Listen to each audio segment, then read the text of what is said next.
and press the bell icon. Never miss an update.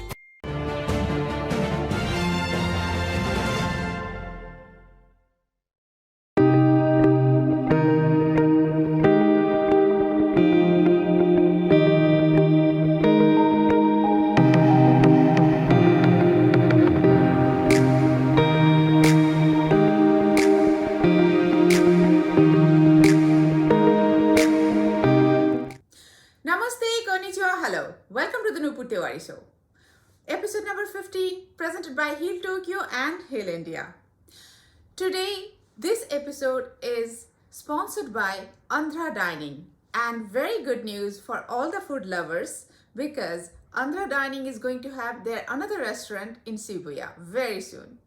So today's guest is Dr. Gulraj Singh. He is not only a doctor, but he is BJP spokesperson for Madhya Pradesh. He's an author, he is an humanist, and many more. So, everyone, with big applause, let's welcome Dr. Gulraj Singh.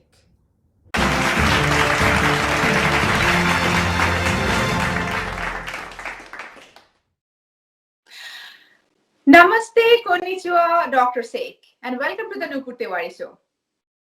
Thank you. Namaste, Nupur. How are you? I'm very good. How are you? Good.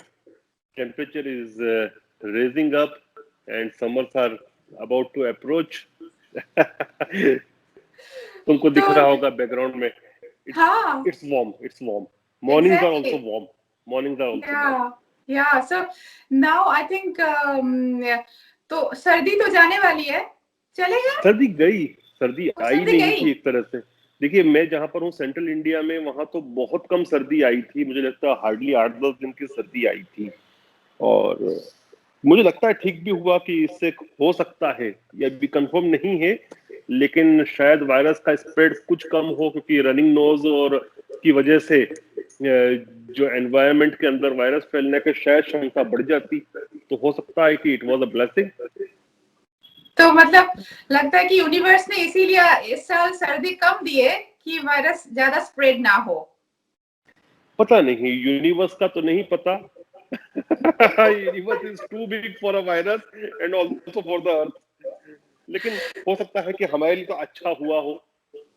बहुत अच्छा, जो भी होता है अच्छे के लिए होता है. लेकिन क्या है नुपुर, लोग लापरवाह होते जा रहे हैं, उसकी वजह से वायरस वापस स्प्रेड हो रहा है. This is challenging. सब कुछ ठीक हो रहा था, फिर वापस से लोग इतने ज्यादा लापरवाह हो गए कि वो मास्किंग, सोशल डिस्टेंसिंग सब भूल गए और उसकी वजह से things are becoming challenging now. अब वापस से सख्ती करनी पड़ेगी, इसीलिए मतलब इसीलिए मतलब हमें बहुत कॉन्शियस होना होगा कि ये तो एकदम से पूरी तरह चले तो नहीं गए ना, तो इसलिए हमें मतलब सोचना होगा. जो अभी मुझे लगता है कि अभी अनदर 6 मंथ्स हमें तो बहुत सख्ती के साथ रहना पड़ेगा. गया कहीं नहीं, अपने पास ही बैठा है, गले में हाथ डाल के बैठा है और पास आने की कोशिश कर रहा है. बस उसको धक्का दे दो. पूरी तरह धक्का दे दो और वो धक्का हम मास्क के साथ और सोशल डिस्टेंसिंग के साथ दे सकते हैं. तो सबसे पहली अपील तो मैं यही करूंगा व्यूवर्स को कि मास्किंग, सोशल डिस्टेंसिंग के लिए कोई लापरवाही नहीं करना है. और फिर दूसरा निवेदन करूंगा, कोशिश करो जितना कम हो सके निकलो, बेहतर है. कुछ दिनों की बात है, ये परमानेंट टिकने वाला नहीं है. बहुत सारे आए हैं, चले गए इस प्रकार के वायरस, ये भी जाएगा, लेकिन उसके पहले प्रिकॉशन लेना बहुत जरूरी है. हम बहुत हद तक अच्छे हो गए हैं, अब खराबी की तरफ नहीं जाएं. बहुत नुकसान होता है जान का, इकोनॉमी का, सब चीजों का. तो बहुत अच्छी बात कहे डॉक्टर शेख. और सब व्यूअर्स को हम बोलना चाहेंगे कि he is a doctor also, कि ऐसे ही बहुत नो रिस्पॉन्सिबल सिटीजन ही नहीं, वो तो है ही, और डॉक्टर के हिसाब से भी वो बोल रहा है. तो इसीलिए आप पूरी तरह, आप सब जिन ये देख रहे हैं, जो भी देख रहे हैं, सब लोग बहुत प्रिकॉशन लीजिए और जो नहीं ले रहे हैं उनको भी स्प्रेड कीजिए कि वो जरूर लेना चाहिए. लापरवाह बहुत. हाँ, तो सब लोग प्लीज सुनिए जो डॉक्टर शेख बोल रहे हैं और प्लीज लापरवाह मत रहिए और मास्क और सैनिटाइजर, सोशल डिस्टेंसिंग फिर से शुरू कर दीजिए. जरूर, है ना. तो इसके साथ हम शुरू करेंगे कि अभी जो इंडिया में तो अभी जो चल रहा है, लेकिन हमारे साथ जो रिलेशन है, अभी इंडिया एक जगह पे जा रहा है जो कोई इग्नोर नहीं कर सकता इंडिया को। आप लोगों ने इतने कोशिश करके आपने इंडिया को 70 इयर्स में हम एक जगह पे ले आए, कोई नहीं, इंटरनेशनल पावर कोई इसको कभी भी अभी इग्नोर नहीं कर सकते। तो आपको क्या लगता है कि इंडिया जो यूएस का जो अभी इलेक्शन हुआ और नए गवर्नमेंट आए, तो आपको क्या लगता है कि कैसा रिलेशन हो रहा है और कैसा होना चाहिए? आपका व्यू हम जानना चाहेंगे। देखिए बिल्कुल, फॉरेन पॉलिसी के विषय में मेरा एक कंटिन्यू व्यू है और वो हमेशा सही भी दिखा है। आप देखिए, कोई भी देश हो, दो देश कोई भी हो, इंडिया जापान हो या फिर इंडिया यूएस हो या कोई जापान ऑस्ट्रेलिया हो या कोई देश हो, जो फॉरेन पॉलिसी होती है ना, इसमें ड्राइविंग फोर्स एक ही चीज होती है, वो होता है सेल्फ इंटरेस्ट, नेशनल इंटरेस्ट। कि नेशनल इंटरेस्ट कहाँ पर खड़ा है। अब भारत और यूनाइटेड स्टेट्स को मैं इसलिए कहता हूं कि ये नेचुरल अलाय है आज के समय, तो क्योंकि दोनों के नेशनल इंटरेस्ट एक दूसरे के साथ में रहने पर है। तो अब पॉलिटिक्स हर जगह होगी, डोमेस्टिक पॉलिटिक्स अपनी जगह होती है, वो डोमेस्टिक पॉलिटिकल कंजम्पशन अपने स्थान पर होता है, लेकिन नेशनल इंटरेस्ट जब होता है तो फॉरेन पॉलिसी को वही ड्राइव करता है। तो United States is no exception in that regards. तो चाहे ट्रंप थे या फिर जो बाइडन हो, उनको यूएस को स्थापित रखना है as a global super power, तो दे नीड अलाइज। और आज के समय they need allies more than what they were requiring some decade ago, at least 2 to 3 decades ago. क्योंकि क्या हुआ था 1991 में जब सोवियत यूनियन का फॉल हुआ तो यूनिपोलर वर्ल्ड बन चुका था। आज वो यूनिपोलर वाली स्थिति नहीं है, ना बायपोलर की है। क्योंकि दूसरा पोल कोई कहता है यदि चाइना है, तो मैं बोलता हूँ कि China still it is not a global power, it is a regional power. And you can add one more term जो हम नहीं चाहेंगे लेकिन हम करने में कोई बुराई भी नहीं है, कि वो सुपर रीजनल पावर हो सकता है चाइना, लेकिन ग्लोबल पावर चाइना बिल्कुल नहीं है आज की स्थिति में। और भारत भी जो है वह रीजनल पावर है, और इस प्रकार से रशिया भी एक, मैं कहूंगा कि ग्लोबल पावर है, लेसर देन यूनाइटेड स्टेट्स। तो मल्टीपोलर वर्ल्ड है आज, बायपोलर और यूनिपोलर नहीं रहा है। तो इसमें जितने भी पोल्स हैं, यदि उन पोल्स को खड़े रहना है, स्ट्रॉन्ग रहना है और अपनी फॉरेन पॉलिसी को ड्राइव करना है, अपने नेशनल बेनिफिट्स, नेशनल इंटरेस्ट को ड्राइव करना है, तो उसको दूसरे पोल्स की आवश्यकता लगती है। अब यूनाइटेड स्टेट्स के केस में देखिए आप, इतना बड़ा जो इंडो पैसिफिक है, इंडो पैसिफिक में यूएस की स्थिति क्या है? यूएस की स्थिति एक मैराइन पावर की तरह है। वो नौ सैनिक पावर है, सी का पावर है, लेकिन when it comes to land, मुझे नहीं लगता कि forget Indo Pacific, even Asia में कहीं पर भी अफगानिस्तान से एक बार इनके ट्रुप विड्रॉ हुए और घर चले गए, तो मुझे नहीं लगता कि दक्षिण कोरिया में जो इनकी 8th आर्मी बैठी है उसके अलावा कहीं पर भी सिग्निफिकेंट नंबर ऑफ फोर्सेस भेजेंगे। अब जो दूसरा पोल खड़ा है सामने, सुपर रीजनल पावर पोल, जो कि चाइना है, उसको यदि किसी तरह से यूनाइटेड स्टेट्स को चेक करना है तो उसके पास लैंड फोर्सेस नहीं है, और एक ही ऐसा पावर है, भारत का पावर है, जो उसको हर तरह से चेक कर सकता है। तो यूएस की डिपेंडेंसी भारत के ऊपर कई गुना ज्यादा है बनिस्बत कि भारत की डिपेंडेंसी यूनाइटेड स्टेट्स के पास हो। फिर आप ये देखिए कि भारत के पास दूसरे विकल्प भी हैं। भारत के पास रशिया से बहुत अच्छे ताल्लुकात हैं। अभी आपको पता होगा कि नया जो हमने कॉन्सुलेट खोला, जिस प्रकार से वक्तव्य आए, तो भारत के और रशिया के जो रिलेशन है इररिस्पेक्टिव है कि यूनाइटेड स्टेट्स के साथ कहा जाते हैं। और मैंने तभी सबसे बड़ी प्रशंसा की थी इस चीज की कि मोदी सरकार ने जो S-400 मिसाइल्स लिए थे, इग्नोरिंग द काटसा एक्ट, तो वहां हमने दिखा दिया कि हमारे नेशनल इंटरेस्ट की जब बात आती है तो हम फिर दूसरे लॉज को हम परवाह नहीं करेंगे, we can challenge those laws as well. और तुम ये देखना कि कहीं ना कहीं जो बाइडेन को रास्ता निकालना पड़ेगा, क्योंकि काटसा एक्ट को भी थोड़ा स्टडी करो तो उसमें उनके पास खुद की नेशनल सिक्योरिटी को मद्देनजर रखते हुए एग्जम्पशंस देने का एक क्लॉ है। अब जब टर्की के ऊपर, जो कि एक नेटो अलाय है उनका, उसके ऊपर S-400 के नाम पर यूनाइटेड स्टेट से सैंक्शन लगाए, हालांकि बहुत संकीर्ण सैंक्शन है जिसका कोई खास असर उस पर नहीं हो रहा है, लेकिन इंडिया पे वह भी नहीं लगाएंगे। उसमें आप देखना जिस प्रकार की टर्म फ्रेम होंगी और टैगलाइंस बनेंगी कि अमेरिकन नेशनल सिक्योरिटी के इंटरेस्ट में नहीं है कि भारत के ऊपर काटसा एक्ट लगे, तो S-400 के ऊपर भी वेवर देना पड़ेगा। वो इनकी मजबूरी है, ये नहीं है कि हम उनसे रिक्वेस्ट करें, उनकी मजबूरी है, क्योंकि उनको यदि चाइना को चेक करना है, रशिया के साथ उनके बहुत खराब रिलेशन है, तो आप इंडो पैसिफिक को जब यदि चाइना और रशिया से आपके खराब रिलेशन है तो बिना भारत के आप मैनेज ही नहीं कर सकते। और भारत के जो केमिस्ट्री जो रशिया के साथ है, अभी व्लादिवोस्तोक में जो कॉन्सुलेट खोला, उसके बाद तो साफ दिख रही है कि हम रशिया के साथ भी फ्रेंडली हैं, हम यूनाइटेड स्टेट्स के साथ भी फ्रेंडली हैं। अब बचा चाइना वाला पिलर है, उसको हम काउंटर करेंगे। बहुत अच्छी तरह से आपने इसको एक्सप्लेन किया। तो आपको लगता है जो नया गवर्नमेंट आया है उससे कोई कहीं पे इफेक्ट करेगा? जैसे आपने बोला कि भारत को जितना जरूरत है यूएसए को ज्यादा जरूरत है भारत के। तो अभी जो बाइडेन का गवर्नमेंट है जिसका नीति थोड़ा सा भारत विरोधी जो थे, उनके जो वाइस प्रेसिडेंट वो लोग थोड़ा सा कश्मीर पे भी बात किए थे। तो आपको क्या लगता है इससे थोड़ा सा भारत और अमेरिका के संपर्क किसी तरह से खराब हो सकते हैं? मैंने बोला ना नुपुर, बिल्कुल नहीं होगा। आप Okay. ये बताइए कि रेटोरिक एक चीज होती है और एक्शन एक चीज होती है। एक्शन तो हमारे साथ मिलकर ही करेंगे, वो हमारे अगेंस्ट नहीं करेंगे। रेटोरिक जो है वो डोमेस्टिक कंजम्पशन के लिए कई बार होता है, अलग अलग देशों में अलग अलग प्रकार का होता है। डोमेस्टिक पॉलिटिक्स एक बड़ा रोल प्ले करती है उसमें, तो ठीक है, उनके डोमेस्टिक कंजम्पशन में वो कुछ भी करते रहे, उससे it hardly matters for us. जो मैटर करता है हमारे लिए कि उनकी फॉरेन पॉलिसी क्या आती है, तो वो तो सपोर्टिव दिख रही है आज भी, उसमें कहाँ विरोधाभास दिख रहा है।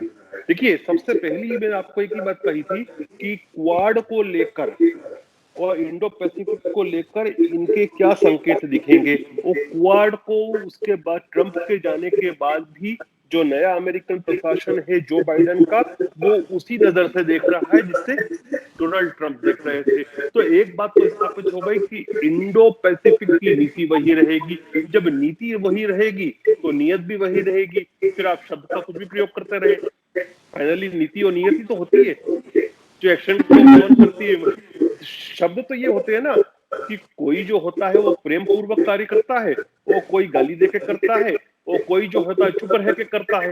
मुझे लगता है कि जो बाइडेन ना गाली देने वाले हैं, ना किसी को प्रेम पूर्वक ज्यादा करेंगे, ये चुप रह के काम करते रहेंगे।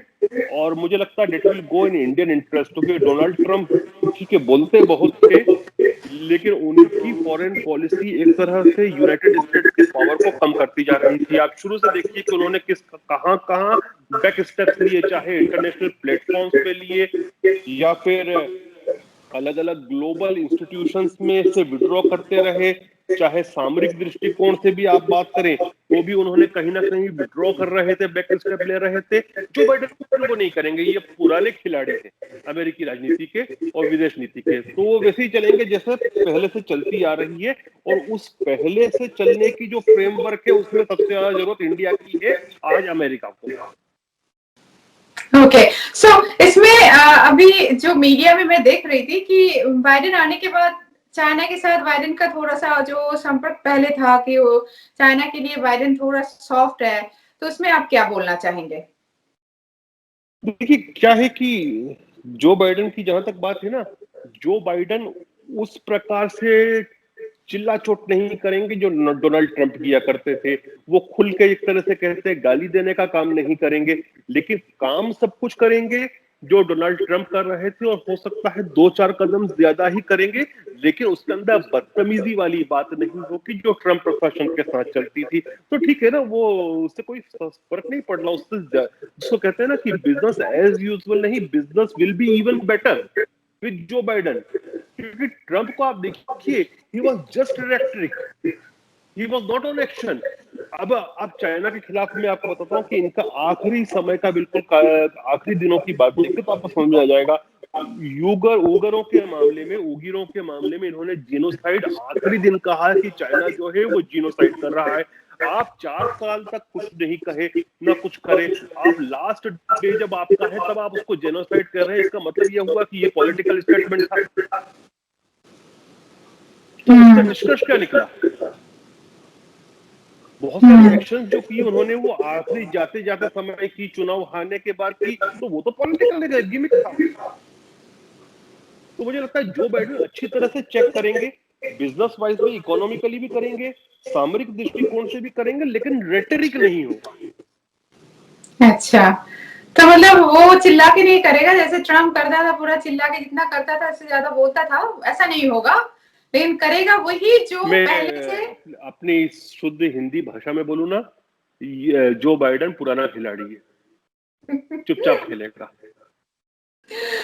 ओके, तो फिर वो भारत कहाँ खेल लेगा मालूम भी नहीं पड़ेगा, चुपचाप से। तो अच्छी बात है, तो मुझे लगता है तो ये तो पूरे भारत के लिए अच्छी बात है, क्योंकि यही हमारे जब वोट हो रहे थे, पूरे भारतवासी, पूरे जहाँ पे भारतीय है बाहर भी, वो लोग का एक ही नहीं नूपुर, आशंका। एक चीज और बोलने दो मुझे फिर। देखिए, जब हम लोग बात करते हैं ना, तो हम बड़े संकीर्ण विचार के साथ बात करते हैं कि ये प्रो इंडिया है, ये एंटी इंडिया है। अरे ये तो भारतवंशी है, तो ये हमारा सपोर्ट करेगी या ये हमारे खिलाफ जाएगी। ऐसा नहीं होता है। ना ही इनमें से कोई प्रो इंडिया है, ना कोई एंटी इंडिया है, ये सब प्रो अमेरिका है। और अब जो हमको दिखता है वो उनकी दृष्टिकोण से, उनके नजरिए से ऐसा करना प्रो अमेरिका है। चाहे वो भारत का विरोध करना प्रो अमेरिका हो सकता है किसी की नजर में, और किसी की नजर में भारत का समर्थन करना, भारत के पक्ष में खड़ा होना प्रो अमेरिका हो सकता है। तो है सब प्रो अमेरिका, सबका थिंकिंग अलग अलग है कि अमेरिका के लिए क्या बेनिफिशियल है। और जब आप आगे क्या होगा इसको देखना हो, तो उनकी आर्थिक स्थिति, उनकी सामरिक स्थिति देख लो, और ये देख लो कि उनको स्ट्रेटेजी के रूप में भारत से कहां फायदा हो रहा है, इकोनॉमिकली कहां फायदा हो रहा है, वही करेंगे वो। और आज उनको सब दोनों तरह से जरूरत है हमारी, क्योंकि इकोनॉमिकली भी अमेरिका की स्थिति अच्छी है, लेकिन उतनी अच्छी नहीं। और सामरिक दृष्टिकोण से देखें तो अमेरिका का पावर वो नहीं है। अब अमेरिका को अपना पावर बना के रखना है, तो they need pillars like India, और इंडिया ही उसका सबसे स्ट्रॉन्ग पिलर है। आप बताओ, ग्रेट ब्रिटेन और इंडिया के अलावा आज की तारीख में अमेरिका के लिए स्ट्रॉन्ग पिलर कौन सा है? रशिया उनके लिए ऑप्शन हो नहीं सकता, चाइना उनके लिए ऑप्शन नहीं है। बाकी जो पिलर्स हैं, चाहे ऑस्ट्रेलिया हो या आसपास के एरिया के दूसरे कंट्रीज हो, वो इतने मजबूत नहीं है। साउथ कोरिया हो, क्या वो इंडिया के लेवल की स्ट्रेंथ है? नहीं है। तो सबसे बड़ी महाशक्ति कोई अमेरिका के साथ आज के समय है तो वो तो इंडिया ही है। तो इंडिया के अगेंस्ट कैसे जा सकते हैं? उनके लिए संभव नहीं है, उनके उनके हक में नहीं है, उनके हित में नहीं है। आप ये मत देखो कि हमारे हित में क्या है, वो वही करेंगे जो उनके हित में है। अगर आपका हित उनके हित से हो रहा है, साथ जा रहा है, तो आपके साथ चलेंगे। और अभी तो उनका हित हमारे साथ में रहने में है, तो वो हमारे साथ रहेंगे।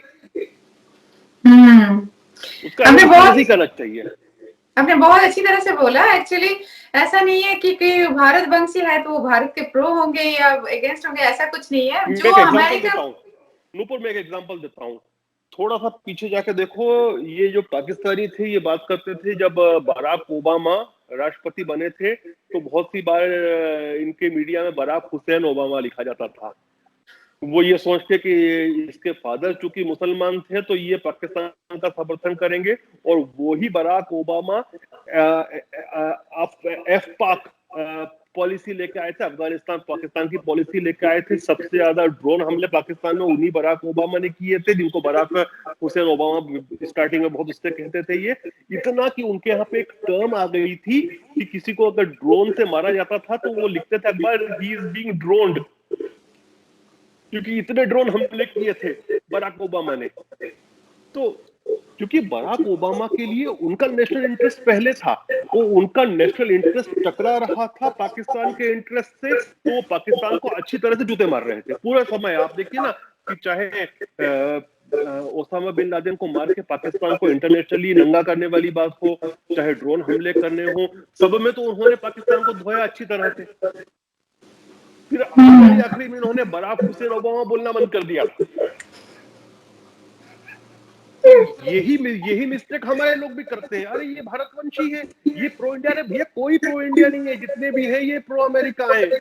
अगर इनका बेनिफिट इंडिया के साथ रहने में है तो ये आपके साथ है, और इनको आज हमारी जरूरत है तो ये हमारे साथ खड़े ही रहेंगे, इनके पास विकल्प नहीं है हमारा।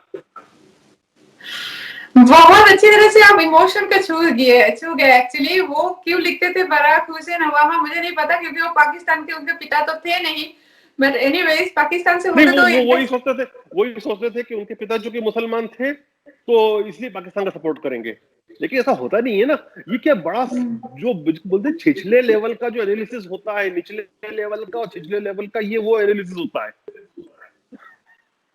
वही बहुत अच्छे हिंदी में आपने बोल दिया।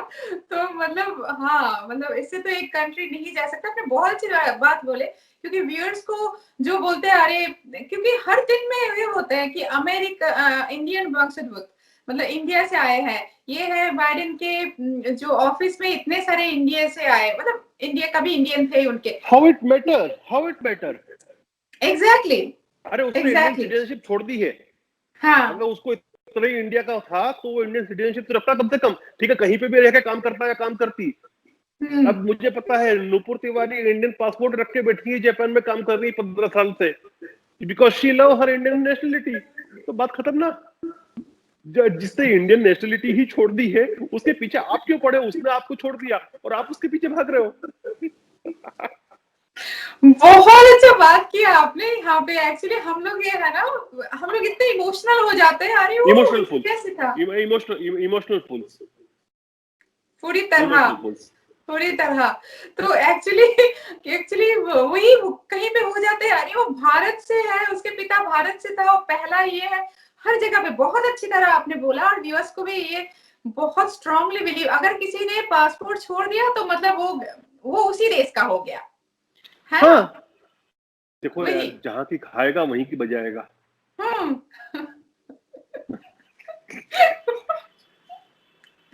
या और ये थोड़ा मैं गलत बोल दिया, जहाँ की खाएगा वहीं की गाएगा। मैंने गलत बोल दिया। गाने के लिए बजाना भी बहुत जरूरी होता है। तो सच में अगर हाँ, मतलब किसी के पिता माता जो भी थे, लेकिन वो अगर अमेरिकन है। अच्छा चलो मैं दूसरी बात बोलता हूँ। ये वहां पे रह के जो इतनी बड़ी बड़ी बातें करते हैं और हम उनकी तरफ देखते हैं, तो ठीक है ना, उनको इतना प्यार है तो आ जाए। टोटली। चलो मत आओ, आपकी अमेरिकन नेशनलिटी छोड़ दो, आप भारतीय नेशनल बन जाओ। ये टेस्ट हो जाएगा। हाँ। अरे वो कमला हैरिस कुछ भी होगी, जो भी होगी भाई, at the end of the day she is an American. Barack Hussein Obama थे या वो बराक ओबामा थे, at the end of the day he was an American, and और होना भी चाहिए। आप जहाँ रह रहे हो वहां के तो आपको लॉयल होना भी चाहिए, वरना फिर तो आपकी इंसानियत के ऊपर भी प्रश्न चिन्ह लगता है कि आप जिस देश में हो, जिसके नागरिक हो, वहां के लॉयल नहीं हो, तो फिर तो आपके कैसे इंसान हो। मतलब ये हो गया कि जिस थाली के खा रहे हो उसी में छेद कर रहे हो।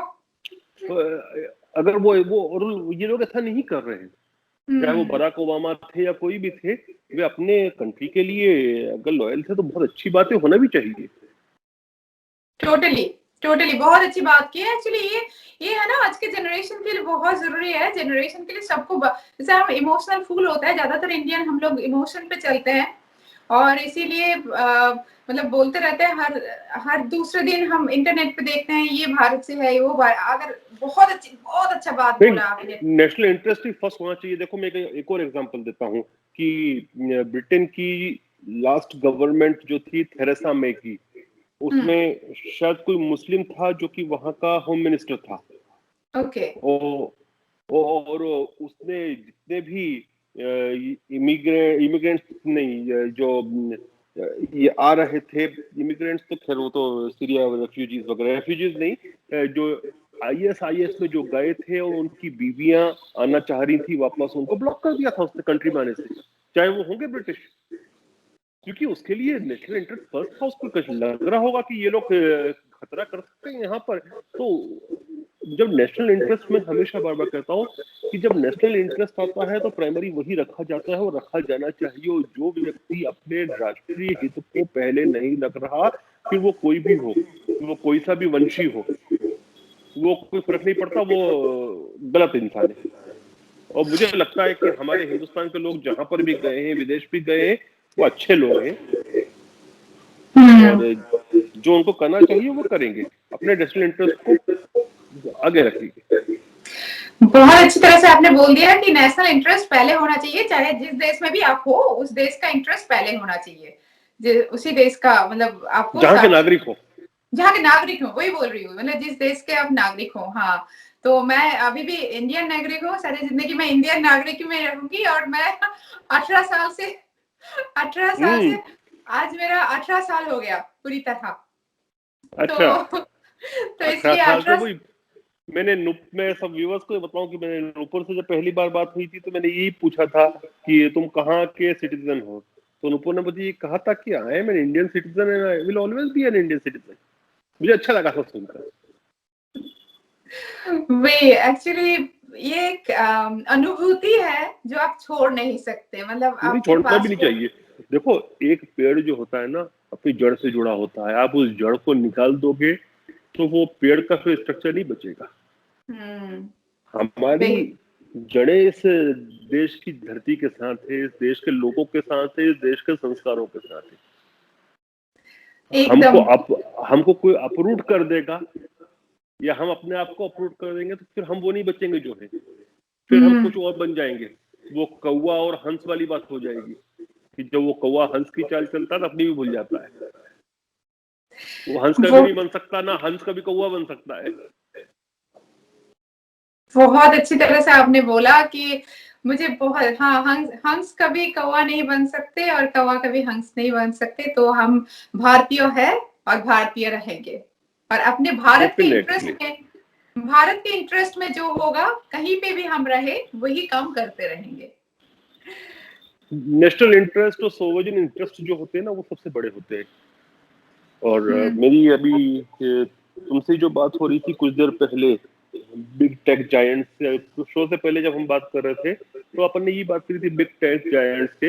एक आध दिन इस पे भी चर्चा करेंगे कि ये कैसे सोवरेन इंटरेस्ट होते हैं जो नेशंस के, उनको चैलेंजिंग कर रहे हैं और इनको कैसे चैलेंज करना।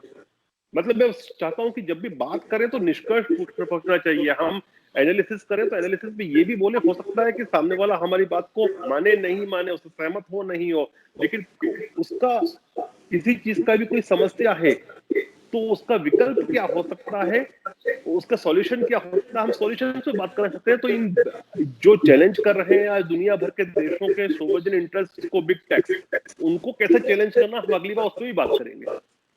जरूर करेंगे, उस पर बात करेंगे। और व्यूअर्स जो देख रहे हैं, आपको अगर कोई और भी टॉपिक चाहिए जो सुनना चाहते हैं आप डॉक्टर शेख से, तो जरूर कमेंट में लिख दीजिएगा, तो हम उसके साथ भी आएंगे और अगले बार हम बात करेंगे जो डॉक्टर शेख ने अभी बताया। तो बहुत बहुत धन्यवाद डॉक्टर शेख आपके प्रेशियस टाइम देने के लिए, क्योंकि मुझे पता है आप कितने बिजी है। Have a good afternoon. आपका तो आफ्टरनून हो गई होगी, हमारे यहाँ मॉर्निंग है। I will leave for my office now. Thank you so much and we are very grateful. हम लोग बहुत बहुत grateful है हमें समय देने के लिए, और हम आपसे फिर मुलाकात करेंगे। बहुत बहुत धन्यवाद। Okay, नमस्कार। धन्यवाद और नमस्ते। नमस्कार। So everyone, that was our episode number 16 with Dr. Gulrez Sheikh, and I'm sure you learned that how you can contribute to your country, even small, tiny way. So I will see you tomorrow, because tomorrow also we have another show, Shakti Women Who Fought Odds, and this is the week of Women's Day. So tomorrow it's going to be very special. Until tomorrow, do take care of yourself and do love yourself too. So Ratri, good night, Vesminasai, namaste.